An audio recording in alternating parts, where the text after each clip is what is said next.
Hey everybody, it's Master Gallengeist here, bringing you my review for Captain America Sentinel of Liberty Issue 2.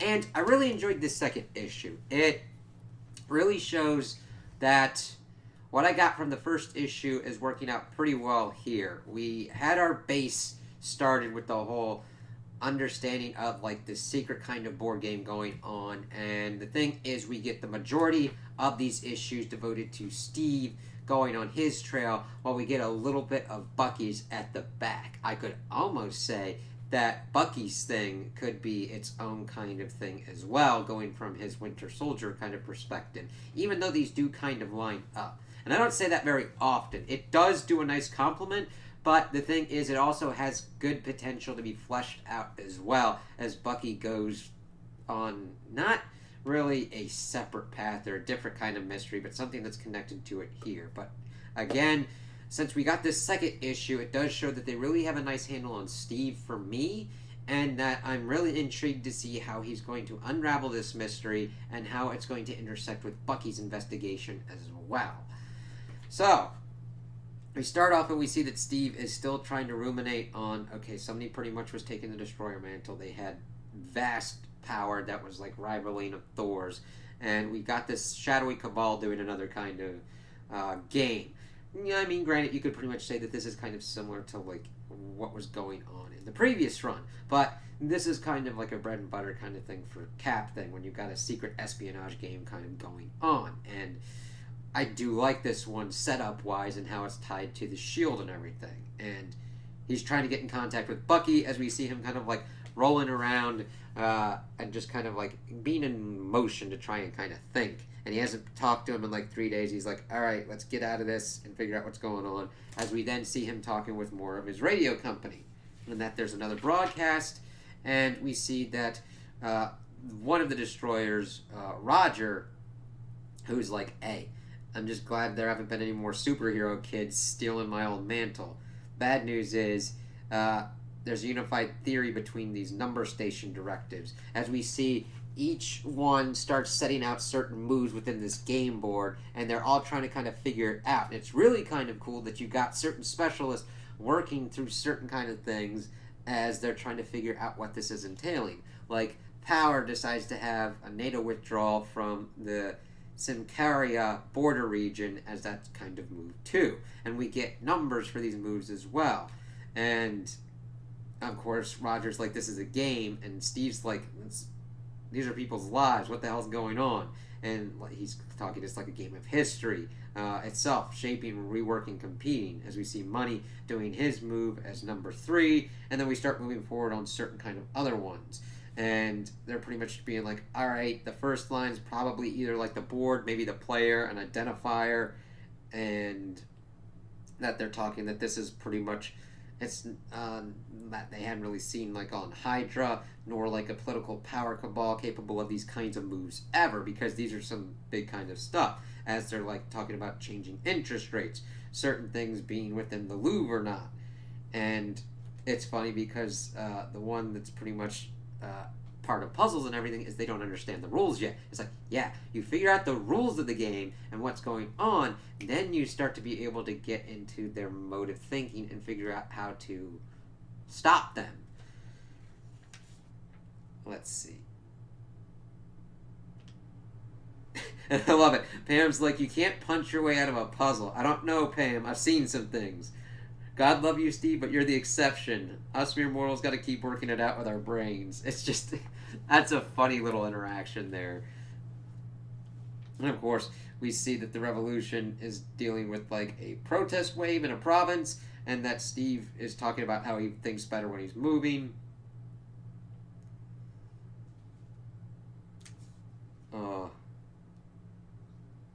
And then the last one we get is Machine Secure the Forge move number 11. And that's the thing. We had seen the Forge previously in issue 1, or at least a Forge. It was called the Forge, and the thing is we'll have to see what that kind of means. And we see him then hanging out with kind of like his college group, which is kind of cool. And it's funny, they're like, hey, do you need a hand with those? It's been almost a century. And of course, Steve's like, I got a lot that I'm thinking about. And they just be like, hey, okay, just tell us what you can, man. And they're like, do we call you Cap? There's this one Dave kid, he's like, Steve's better. And someone's like, I'm not giving up Mr. Rogers and you can't make me. And then he, of course, brings up everything that happened with the kids, saying that it's not your symbol, it's theirs. And then him pretty much talking about that being like, even though I've been using this and doing it to fight for the dream, I don't know who made me. And I can kind of get that being kind of irksome to people. As long as it's like, okay, Steve knows some things, and then there could be some other things that are added retcon-wise, as long as it works well enough. You always get a little bit strange, like, there's always a kind of negative that can happen if you retcon weirdly, and it's not executed well. So we'll have to see what goes on with this. I'm hoping for the best, but I can always see that something goes kind of weird when you try and retcon that kind of stuff. And of course, the one kid starts Googling his stuff to try and look up what's going on with that. And he doesn't even know who designed the shield, but then he brings up that David Agboj, I think is how you'd say it. He's the one listed as the designer, but that someone named Myron McLean did the actual industrial design, and that he was like a tank maker. And that he's getting no kind of binging, like pings on like other kind of stuff, but then Steve's like, hey, that's more than I had before, and then bringing up how it was like Stark Tech and everything. And I love this little end game thing. He's like, hey, you can thank him when you see Tony. He's like, no, I don't think I will. And it's just a good little kind of end game kind of thing there that I appreciate. I'm like, that's kind of funny. And then, of course, they cheer to each other and everything, and that even in our darkest moments, we aren't alone. I'm like, yes, that is a big core thing of Steve, as he then starts teaching Amari how to box. And this is a really cool scene because it shows Steve going through and doing all these things and teaching him how to fight back, teaching him the basics of the haymaker, and bringing up how, like, yeah, you might be small, but no one's small on the inside. And then he's like, now it's your turn to break the bag. And he's talking about how when he's going through it, he's holding back, he's reserving power, afraid that the bag will punch back.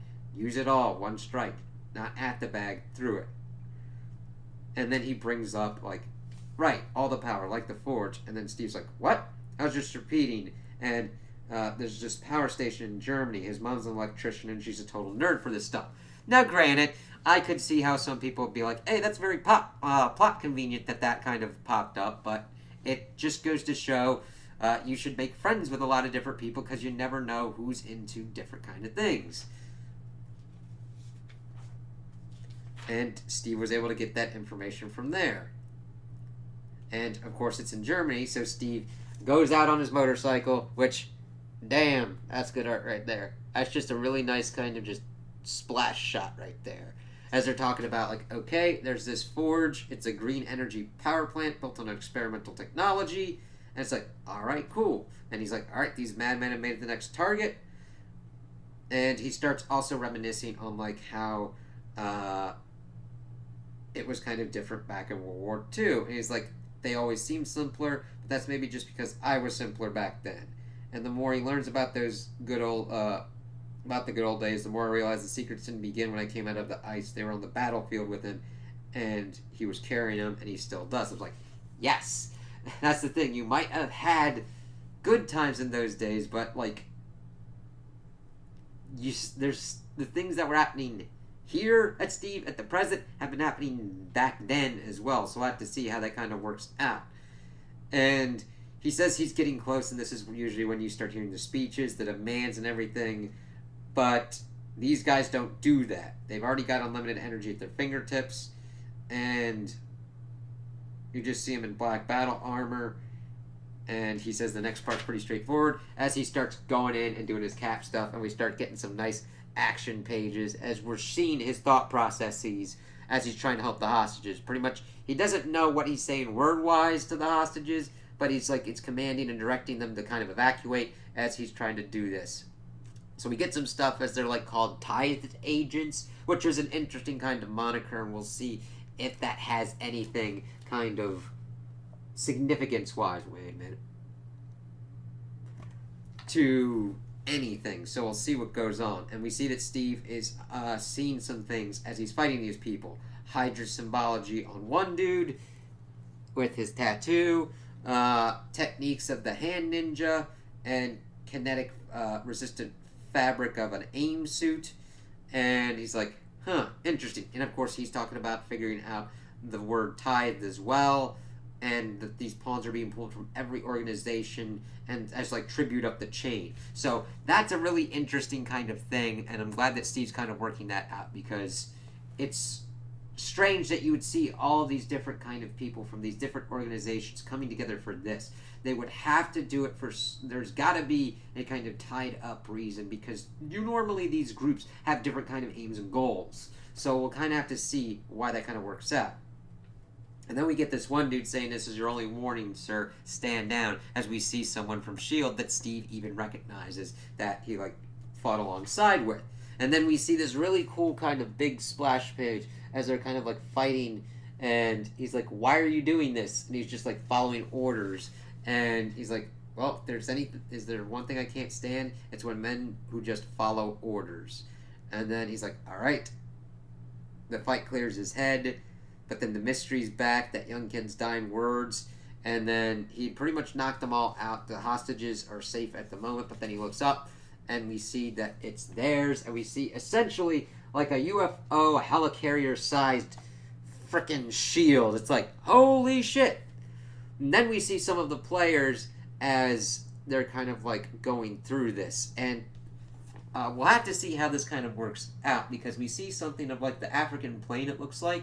And someone was like, "This isn't unexpected but not unwelcome. The machine motions to redact, and the money seconded it." It's like, okay, interesting. This being the sea and kind of Atlantis, the power votes yes, love abstains. This one's kind of weird because this is more kind of art or whatnot. And then, of course, the revolution votes yes to it, saying he doesn't want to stand in the way. Oh, sorry. So this is really interesting, and it'll be cool to kind of learn who these people are, but I like seeing that we've got hints and clues that we could like go through. And then they pretty much redaction authorized, and they launch this weird kind of thing as Cap's like, "You want my symbol? Come and take it," as the thing kind of boops out, kind of looking kind of like a Myrmidon destroyer kind of thing. It's like, god damn. It definitely delivers a lot of force to be able to do that kind of thing, and it's like, god damn, love that art. That's the kind of shit that I'm into. It's like, alright, vengeance forever. Then we shift to Madripoor and Bucky, and he pretty much punches this dude. I was like, yeah, I could have used my metal one, dude, as he goes into a high roller kind of thing. And he, of course, apologizes, says his name, would like to buy in. Names aren't required. High roller table for discrete individuals. Welcome, money's welcome all the same. Game of Baccarat. It's like, oh good, I'm crap at Go Fish. But he knew he could find her there. Find you. And they're like, don't do this, Barnes, not here. He doesn't have time for the spycraft. And he's kind of blowing her cover. And of course he brings up like a war as old as you and me. 5 soldiers, 5 points of a star, all fighting for mysterious cause, and you're one of them. So tell me, who do you really work for, Peggy Carter? It's like, okay, we'll have to see what's going on with this, and how she's kind of linked up with the 5-point soldiers, and how that's kind of linked up to this group that's doing everything with a frickin' giant shield floating. So we'll see. So this is doing pretty good with doing a lot of balancing between kind of smaller moments of Steve trying to work things out with his radio company people, his kind of college artist people, and then him on himself and actually getting action. That's a hard thing to juggle, and I think that they were able to do that very well in this. As Steve is then trying to figure out, okay, he's getting more information, keeping it balanced. That's a hard thing to do in any kind of medium, but in a comic, sometimes you're just like, okay, there's a lot of action, but I didn't learn anything. Here we get a lot of good character stuff from Steve with his older friends, his new friends, and then him trying to figure out what's going on at the forge as he's battling to help the hostages and take down the group and learn more information, as he is then beset by the next kind of challenge that this shadow group gives him with the robot thingy. And then we see Bucky going with the whole kind of 5 soldiers, 5 star points kind of thing, and what's going on with those kind of crystals or whatnot, and Peggy Carter being involved. So I'm really interested to see how this kind of goes, and this really just helped cement me more. I'm definitely interested to see where this is going. I like what they're able to do with Steve. Though I do think that they made Bucky a little bit more kill happy in the first one than I'm happy with. He wasn't kill happy.